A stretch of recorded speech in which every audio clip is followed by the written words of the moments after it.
दोस्तों नमस्कार, आप सभी का स्वागत है आज की इस क्लास में। इस क्लास में सामान्य अध्ययन के महत्वपूर्ण 50 क्वेश्चन का ये प्रैक्टिस सेट, जैसा कि आपको रोज रात 8 बजे ये क्लास दी जाती है जिसमें आप बेहतरीन क्वेश्चंस की प्रैक्टिस कर पाते हैं। तो 8 बजे की इस क्लास में आप सभी का बहुत बहुत स्वागत है। एक बार कमेंट करके बताइएगा कि आप तक ऑडियो वीडियो क्लियर तरीके से पहुंच पा रहा है या फिर नहीं, और शुरू करेंगे हम आज की इस क्लास को। तो चलिए शुरू करते हैं। जितने भी लोग लाइव आ चुके हैं आप सभी को गुड इवनिंग है, जो लोग रिकॉर्डेड देख रहे हैं उन सभी को नमस्ते प्रणाम। उम्मीद करते हैं आप बेहतर होंगे। केवीएस एनवीएस का अगर आपने फॉर्म फिल किया है या एलटी ग्रेड का या फिर किसी भी अदर वनडे एग्जाम का, तो इस वीडियो को कंप्लीट देखिएगा और चेक करिएगा आपका कौन सा टॉपिक, कौन सा सब्जेक्ट वीक है, जहां से आपके क्वेश्चंस जो हैं गलत हो रहे हैं या आते हुए क्वेश्चंस गलत हो जा रहे हैं, उसका रीजन पता करने का प्रयास करिएगा। पहला प्रश्न है, सिंधु घाटी सभ्यता से पूछा जा रहा है कि इसके बारे में सत्य कथन कौन सा है। पहला कथन है, सिंधु घाटी सभ्यता के लोग कपास के उत्पादन करने वाले पहले व्यक्ति थे। दूसरा कहा जा रहा है कि सिंधु घाटी सभ्यता ग्रामीण सभ्यता थी। सिंधु घाटी के लोग कुत्ते, बिल्लियों और घोड़ों को बड़े पैमाने पर पालते थे। यहाँ के लोग केवल चावल की खेती करते थे। क्वेश्चन नंबर 1, देखिए यहाँ की सभ्यता ग्रामीण नहीं थी, नगरीय सभ्यता थी, तो ये तो गलत हो गया है ना। और ये भी गलत है, कुत्ते बिल्लियों वाला भी बात गलत है। हालांकि कुत्ते और बिल्लियों को पाला जाता था लेकिन घोड़े के साक्ष्य जो है नहीं मिलते हैं, तो ये कथन भी आपका गलत हो गया। चावल की खेती नहीं बल्कि गेहूं और जौ की खेती करते थे, तो यहाँ पर आपका फर्स्ट ऑप्शन सही हो जाएगा। आंसर हो जाएगा यहाँ पर कि सिंधु घाटी सभ्यता के लोग कपास के उत्पादन करने वाले पहले व्यक्ति थे, तो यहाँ पर आपका पहला विकल्प सही हो जाएगा। जैन धर्म से अगला प्रश्न है कि इनके जो है त्रिरत्न माने गए हैं। त्रिरत्न का मतलब क्या हुआ। पहला ऑप्शन है सही विश्वास, सही ज्ञान और सही व्यवहार। दूसरा है सही भाषण, सही ज्ञान और सही आचरण। तीसरा है सही विश्वास, सही ज्ञान और सही आचरण। सही विश्वास, सही पथ और सही आचरण। देखिए आपने दूसरे शब्दों में पढ़ा होगा सम्यक दर्शन, सम्यक ज्ञान, सम्यक चरित्र, यानी सही विश्वास, सही ज्ञान और सही आचरण। तो यहां पर आपका सही जवाब क्या हो जाएगा, ऑप्शन नंबर सी के साथ। अगर हम बात करें जैन धर्म की, तो आपने महावीर स्वामी का नाम सुना होगा है ना। अब महावीर स्वामी जो हैं ये जैन धर्म के किस नंबर के तीर्थकर थे, मतलब किस क्रम के तीर्थकर थे, तो आप कहेंगे 24वें तीर्थकर थे महावीर स्वामी। लेकिन संस्थापक का नाम अगर आपसे पूछ ले कि जैन धर्म के संस्थापक कौन थे, तो आप क्या बताएंगे, ऋषभदेव। जैन धर्म के संस्थापक कौन थे, ऋषभदेव। इनको आदिनाथ के नाम से भी जाना जाता है। ये पहले तीर्थकर थे, संस्थापक के साथ साथ पहले भी हो जाएंगे, पहले तीर्थकर थे, ठीक है। और वर्धमान महावीर 24वें और अंतिम तीर्थकर थे, लेकिन ज्यादा पॉपुलर यही हुए क्योंकि इन्होंने जैन धर्म को वर्तमान स्वरूप दिया था और कई लोग इनको वास्तविक संस्थापक भी मान लेते हैं। तीसरा प्रश्न है, चोल अभिलेखों के अनुसार जैन संस्थानों को दान में दी जाने वाली भूमि को क्या कहा जाता था, ब्रह्मदेय, पलिक्षादनम, सालाभोग या फिर वेलन बगाई। प्रश्न संख्या 3, क्वेश्चन नंबर 3 में आपका सही जवाब हो जाएगा पालिक्षादनम कहा जाता था। देखिए ब्रह्मदेय क्या था, तो ब्राह्मण, ठीक है, ब्र से ब्रह्म लिखा हुआ है, अर्थात जो ब्राह्मणों को उपहार में भूमि दी जाती थी उसको कहा जाता था ब्रह्मदेय, ठीक है, जो ब्राह्मणों को दी जाती थी। सालाभोग किसको कहते थे, स्कूल के लिए, ठीक है, स्कूल या विद्यालय के लिए जो जमीन दे दी जाती थी उसको कहते थे। ये गैर ब्राह्मण कुल, ठीक है, गैर ब्राह्मण किसान मालिकों की भूमि थी। आप लिख लीजिए, गैर ब्राह्मण किसान मालिकों की भूमि को कहा जाता था। क्वेश्चन नंबर 4 देखिएगा, विशाख दत्त द्वारा रचित मुद्रा राक्षस कौन सी भाषा में लिखी गई है। प्रश्न संख्या 4, तमिल, तेलुगु, संस्कृत या फिर हिंदी। प्रश्न संख्या 4 संस्कृत भाषा में लिखी गई है मुद्रा राक्षस, ठीक है। इसका है ये, तो विशाख दत्त का है। क्या है ये, नाटक है ना, नाटक है। अगर विधा पूछ ले तो आप बताएंगे नाटक। मुद्रा राक्षस का अर्थ क्या होगा, मंत्री राक्षस और उनकी मुद्रिका, ठीक है। ये राजा चंद्रगुप्त मौर्य को सत्ता में लाने का वर्णन इसमें किया गया है। मुद्रा राक्षस जो शीर्षक है इसका मतलब है राक्षस की मुद्रिका से है, जिसको चाणक्य की गुप्तचर जो थे उन्होंने चुराया था। अच्छा, अर्थशास्त्र का श्रेय किसको जाता है, अर्थशास्त्र नामक एक ग्रंथ था, उसकी रचना किसने की थी, कमेंट में लिखिएगा।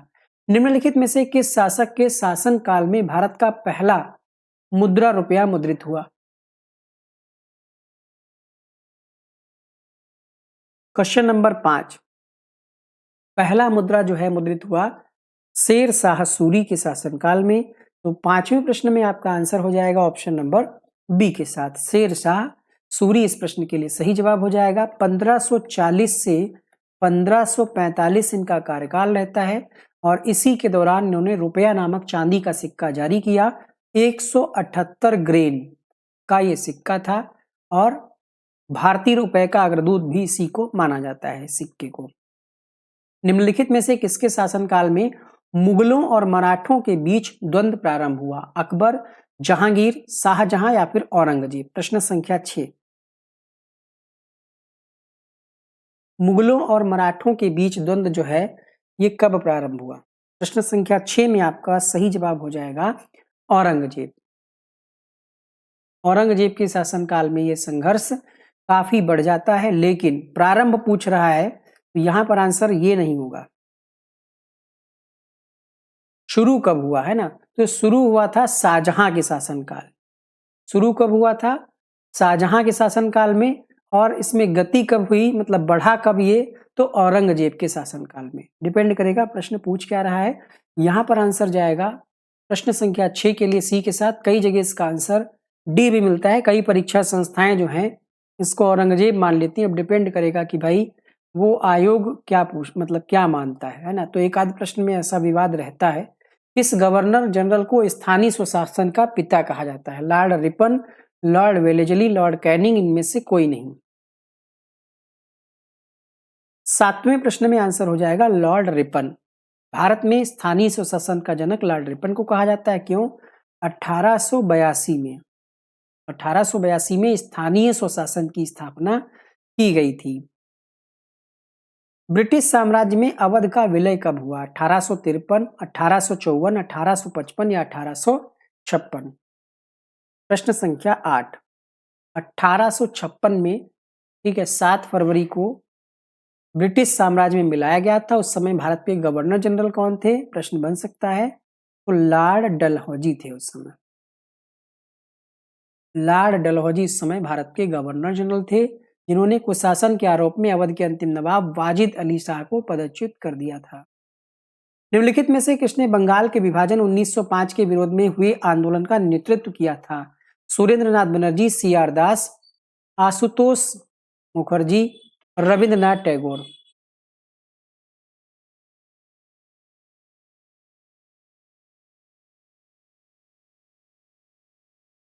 प्रश्न संख्या 9, सुरेंद्रनाथ बनर्जी। सुरेंद्रनाथ बनर्जी इस प्रश्न के लिए आपका सही जवाब हो जाएगा। अगला प्रश्न देखिएगा। 20 जुलाई 1905 को बंगाल विभाजन की घोषणा होती है और 18 अक्टूबर 1905 को यह लागू होता है। किस व्यक्ति ने महात्मा गांधी को पहली बार राष्ट्रपिता कहकर संबोधित किया? क्वेश्चन नंबर 10, ऑप्शन में है रविंद्रनाथ टैगोर, जवाहरलाल नेहरू, सुभाष चंद्र बोस, गोपाल कृष्ण गोखले?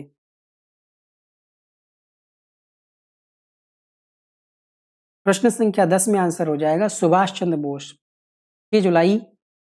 6 जुलाई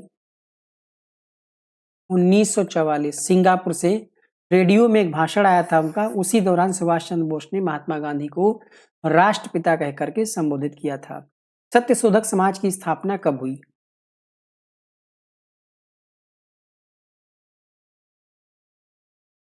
प्रश्न संख्या 11, सत्यशोधक समाज की स्थापना 24 सितंबर 1873 पुणे में हुई, महाराष्ट्र में। किसके द्वारा? ज्योतिबा फुले के द्वारा। उद्देश्य क्या था? महिलाओं को लेकर के, है ना, विशेषकर जो महिलाएं थी उनसे संबंधित था, ताकि उनको भी समाज में बराबर की हिस्सेदारी मिली, किसी भी प्रकार से उनको अलग न किया जाए, सामाजिक समानता को बढ़ावा मिले। अटला देवी मस्जिद का निर्माण किस शासक द्वारा किया गया? हुसैन शाह सरकी, इब्राहिम शाह सरकी, सिकंदर शाह, मलिक अहमद? अटला देवी मस्जिद।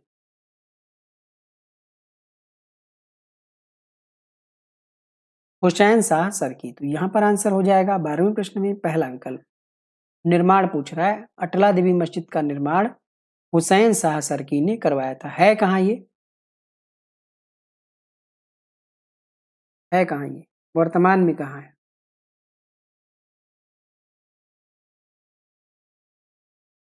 देखिए यहाँ पर भी दो मत हैं। ठीक है, यहाँ पर भी आपको आंसर हुसैन शाह सरकी की जगह इब्राहिम शाह सरकी के द्वारा जाना चाहिए। देखिए ऐसा कब होता है, दो आंसर कब होते हैं।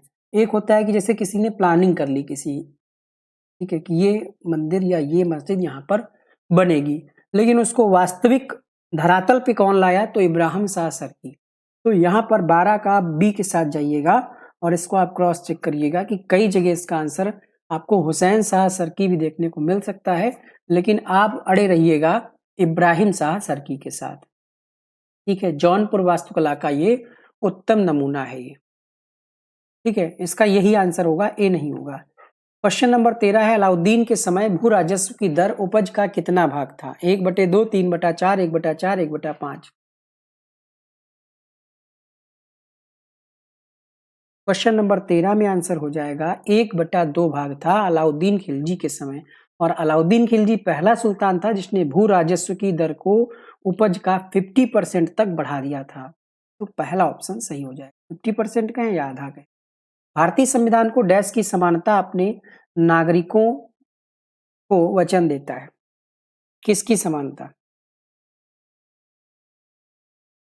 प्रश्न संख्या समानता का वचन देता है। टाइपिंग यहाँ पर मतलब क्वेश्चन के जो फॉन्ट हैं, शब्द हैं, ये इधर उधर हो गए हैं। क्वेश्चन हम आपको पढ़ करके बता देते हैं कि क्या यहाँ पर हो सकता है। भारतीय संविधान को, है ना, डैश की समानता अपने नागरिकों को वचन देता है, ये यहाँ पर होना चाहिए। भारतीय संविधान अपने नागरिकों को, है ना, डैश फिर की समानता का वचन देता है। अब सही है। तो आप जानते हैं आर्टिकल 14 से 18 की जब बात करते हैं तो वहां पर समान अवसर, है ना, प्रतिष्ठा और अवसर, समान अवसर या अवसर की समानता, वही तो सेंटेंस बन रहा है। ठीक है, प्रतिष्ठा और अवसर की समानता ये वचन देता है अपने नागरिकों को। आर्टिकल 14 से 18 के बीच 14 में कहा गया है कि सभी व्यक्तियों को समानता और भारत के भीतर कानून के समान संरक्षण की गारंटी है। 15 कहता है धर्म, जाति, वर्ण, लिंग या जन्म के स्थान पर भेदभाव नहीं किया जाएगा। 16 क्या कहता है कि जो सरकारी नौकरियां हैं या लोक नियोजन है उन मामलों में सभी नागरिकों को समान अवसर दिए जाएंगे। 17 अस्पृश्यता यानी छुआछूत को समाप्त करता है। और 18, है ना, 18 में सैन्य या शैक्षणिक उपाधियों को छोड़ करके राज्य द्वारा किसी भी उपाधि को प्रदान करने से रोकता है। कौन सी समिति ने मूल कर्तव्यों को संविधान में सम्मिलित करने का सुझाव दिया था? क्वेश्चन नंबर 15, सरदार स्वर्ण सिंह समिति, 1976। ठीक है, इस समिति का गठन किया गया और एक संविधान संशोधन होता है, 42वां संविधान संशोधन, जिसके द्वारा 10 कर्तव्य जोड़े गए 1976 में। मूल रूप में 8 ही मौलिक कर्तव्य थे, लेकिन बाद में इसमें ऐड किए गए हैं। अनुसूचित जनजाति के संरक्षण के लिए एक क्षेत्र को अनुसूचित क्षेत्र के रूप में घोषणा करने की शक्ति किसके पास होती है? प्रधानमंत्री, गृह मंत्री, राष्ट्रपति, रक्षा मंत्री। प्रश्न संख्या 16 आंसर हो जाएगा, क्वेश्चन नंबर 16 के लिए आंसर हो जाएगा राष्ट्रपति। ग्राम सभा में कौन शामिल होता है? गांव विशेष में रहने वाले सभी व्यक्ति, वे सभी व्यक्ति जिनके नाम गांव विशेष में पंचायत के लिए मतदाता सूची में दर्ज हैं, गांव विशेष के सभी वयस्क पुरुष, या फिर वे सभी जो साक्षर हैं। आंसर होगा क्वेश्चन नंबर 17 के लिए, वे सभी व्यक्ति जिनके नाम गांव विशेष में पंचायत के लिए मतदाता सूची में दर्ज हैं, वो ग्राम सभा के अंतर्गत आते हैं। संविधान का निम्न में से कौन सा संशोधन केंद्र तथा राज्यों में मंत्री परिषद के मंत्रियों की अधिकतम संख्या सीमित करता है?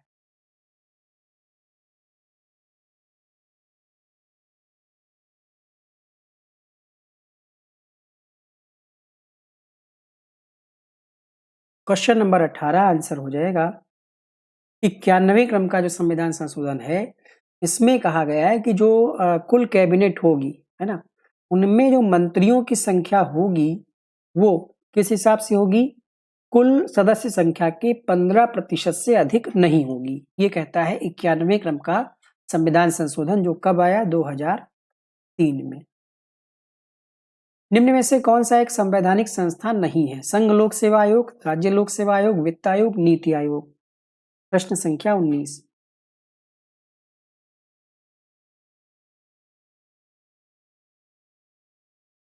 प्रश्न संख्या 19 की अगर हम बात करें तो नीति आयोग यहां पर आंसर हो जाएगा। ठीक है, नीति आयोग क्या था? एक सलाहकार निकाय था।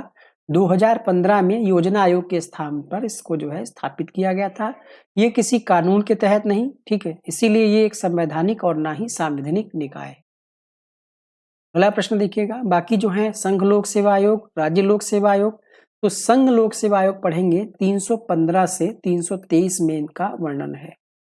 ठीक है, इसी तरीके से राज्य लोक सेवा का भी वर्णन है। वित्त आयोग क्या है? तो ये एक संवैधानिक निकाय है आर्टिकल 280 के तहत। 1946 में निर्मित अंतरिम सरकार में कार्यपालिका परिषद के उप सभापति कौन थे? सरदार वल्लभ भाई पटेल, पंडित जवाहरलाल नेहरू, सी राजगोपालाचारी या फिर डॉक्टर राजेंद्र प्रसाद।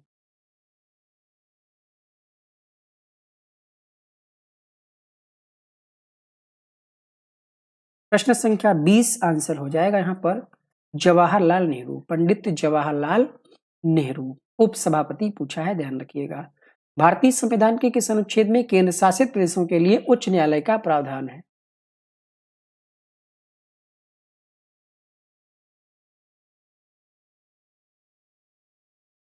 प्रश्न संख्या 21, अनुच्छेद 241 के तहत उच्च न्यायालय का प्रावधान है।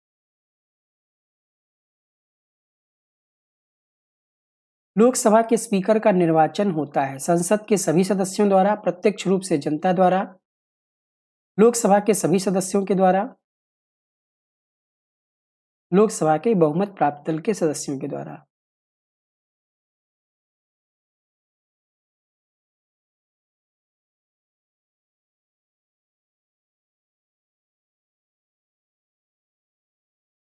स्पीकर का जो निर्वाचन होता है वो लोकसभा के सभी सदस्यों के द्वारा होता है।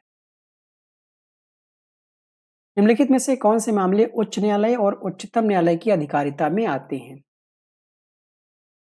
केंद्र और राज्यों के बीच अगर विवाद है वो राज्यों के परस्पर विवाद, मूल अधिकारों का प्रवर्तन, संविधान के उल्लंघन से संरक्षण। उच्च न्यायालय और उच्चतम न्यायालय के मूल अधिकारों का प्रवर्तन,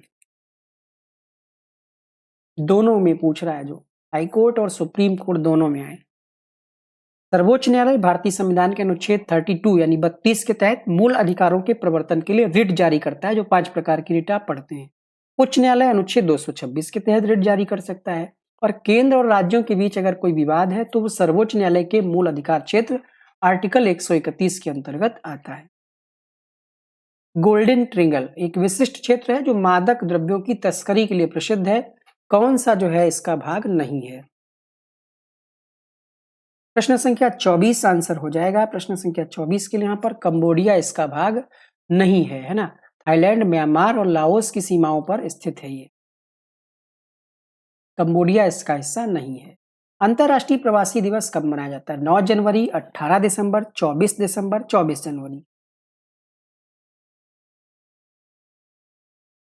प्रश्न संख्या 25 में आपका सही जवाब हो जाएगा 18 दिसंबर को मनाया जाता है अंतरराष्ट्रीय प्रवासी दिवस। संयुक्त राष्ट्र महासभा ने 4 दिसंबर 2000 को इस दिन मनाने की घोषणा की थी। क्यों की थी?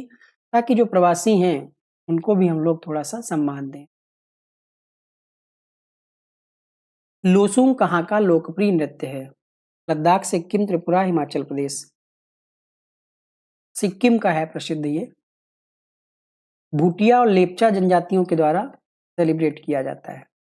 जनजाति भी आपसे पूछ सकता है, तो भूटिया और लेपचा जनजाति के द्वारा प्रस्तुत किया जाता, मतलब सेलिब्रेट किया जाता है, और खासकर नए साल की शुरुआत में होता है ये, दिसंबर लास्ट या फिर नए साल की शुरुआत में। योनोक्स कप किस खेल से संबंधित है?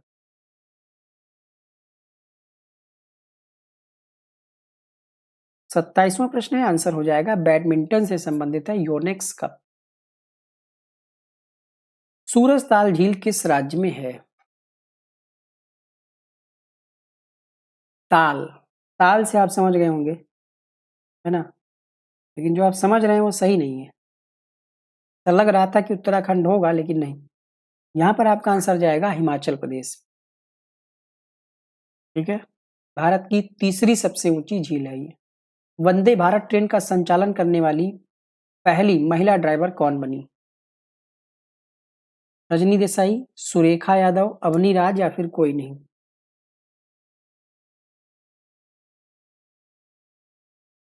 सुरेखा यादव, सुरेखा यादव यहाँ पर आंसर हो जाएगा। अच्छा, ये कहाँ से हैं?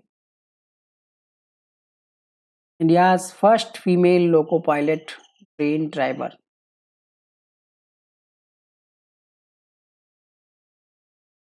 कहाँ से हैं ये?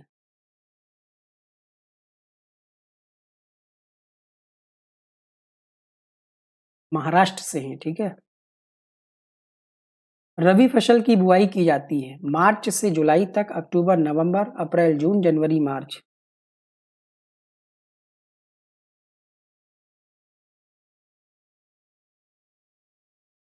सही जवाब होगा क्वेश्चन नंबर 30 के लिए अक्टूबर नवंबर में बुआई की जाती है।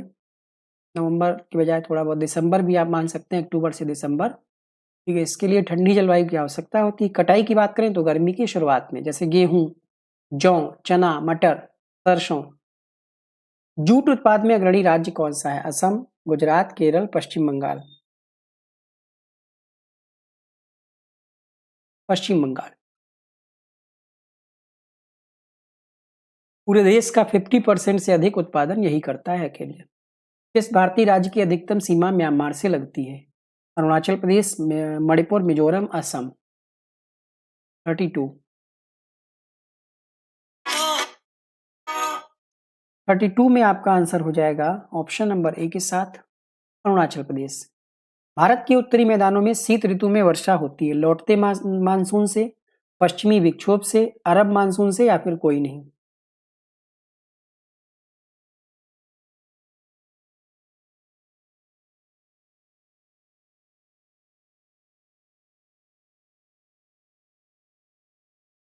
क्वेश्चन नंबर 33 में आंसर हो जाएगा पश्चिमी विक्षोभ से जो है उत्तरी मैदानों में शीत ऋतु में वर्षा होती है।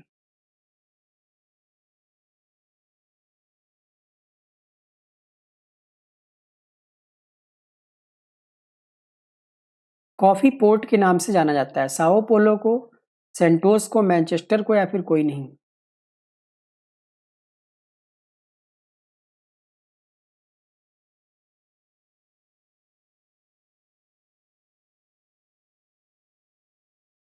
कॉफी पोर्ट जो है ये किसका दूसरा नाम है?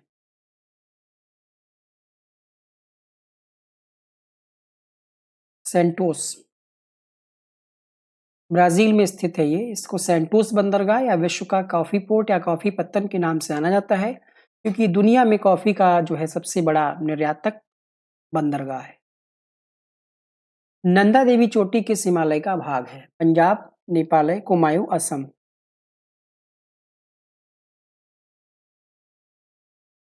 आंसर हो जाएगा कुमायूं हिमालय का ये भाग है नंदा देवी चोटी। द्वीपों का समूह लक्षद्वीप है प्रवाल द्वारा निर्मित, सुनामी द्वारा निर्मित, ज्वालामुखी द्वारा निर्मित या फिर कोई नहीं? कुमायूं हिमालय की बात करें तो उत्तराखंड राज्य के चमोली जिले में है आपका नंदा देवी चोटी। ठीक है? उसी से संबंधित है।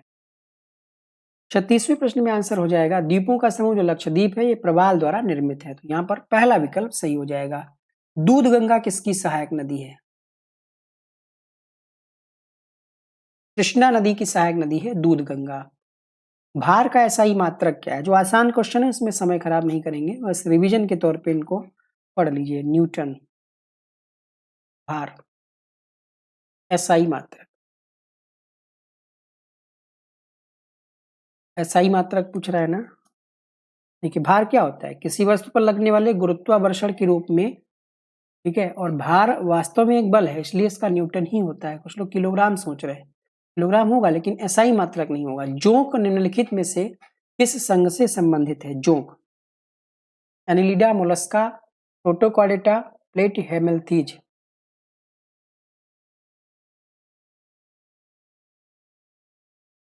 एनिलिडा 39 में आपका फर्स्ट ऑप्शन सही हो जाएगा। निम्नलिखित में से किसमें होमोडोंट दांत पाए जाते हैं? मछली, मानव, तेंदुआ, घोड़ा।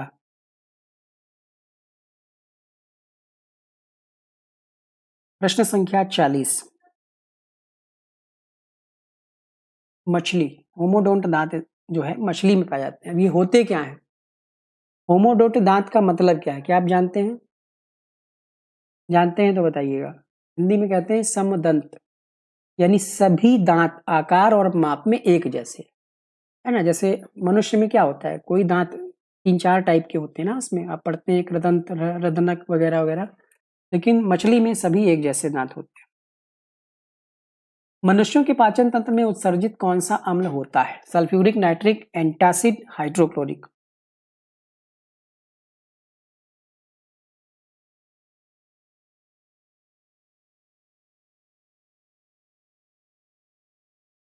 क्वेश्चन नंबर 41 आंसर हो जाएगा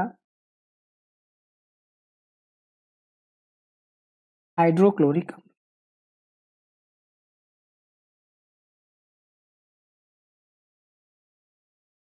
निम्नलिखित में से कौन सा रोग जो है वो विषाणु जनित नहीं है?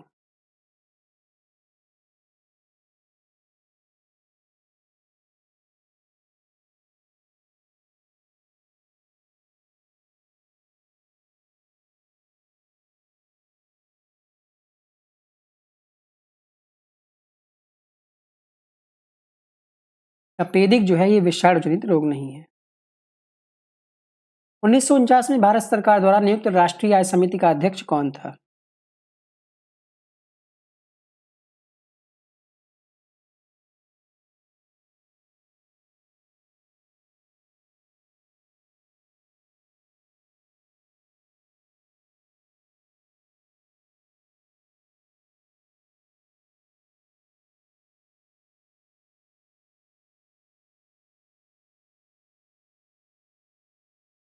PC Mahalanobis. Question number 44, national academic of agricultural research management NAARM ये कहाँ स्थित है? नई दिल्ली, हैदराबाद, नागपुर, लखनऊ। आंसर हो जाएगा यहाँ पर हैदराबाद में स्थित है। निम्नलिखित में से कौन सी मात्रा और उसकी एसआई मात्रक सही रूप में सुमेलित नहीं है? Frequency hertz, pressure pascal, magnetic flux Tesla, और इनमें से कोई नहीं। ये सही है, ये सही है। देखिए मैग्नेटिक फ्लक्स जो है इसका मात्रक टेस्ला नहीं होता है, ठीक है? टेस्ला नहीं हुआ यहाँ पर, इसलिए गलत है। चुंबकीय फ्लक्स का एसआई मात्रक होता है वेबर। निम्नलिखित गतिविधियों में से किसमें स्थितिज ऊर्जा का गतिज ऊर्जा में परिवर्तित किया गया है? एक पेंडुलम का झूलना, एक पटाखे का विस्फोट, एक टार्च का ऑन करना, एक टार्च को ऑफ करना। स्थितिज ऊर्जा का गतिज ऊर्जा में परिवर्तित किया गया है।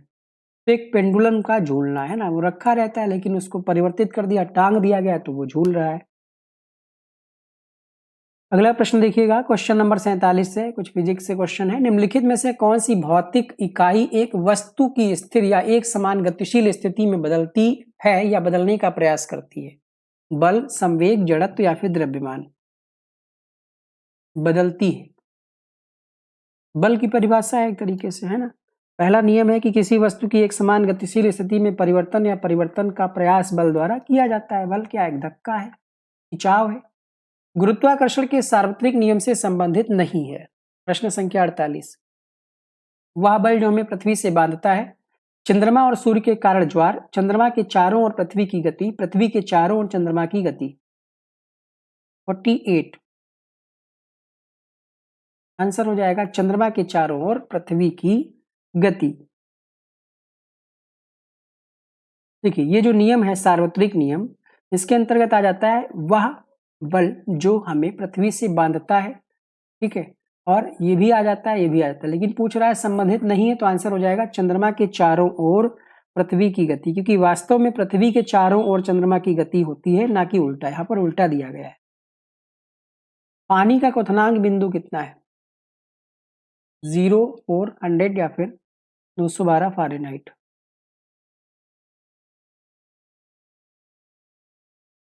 यहाँ पे भी सेल्सियस ही होगा, तभी इसका आंसर सही होगा ये।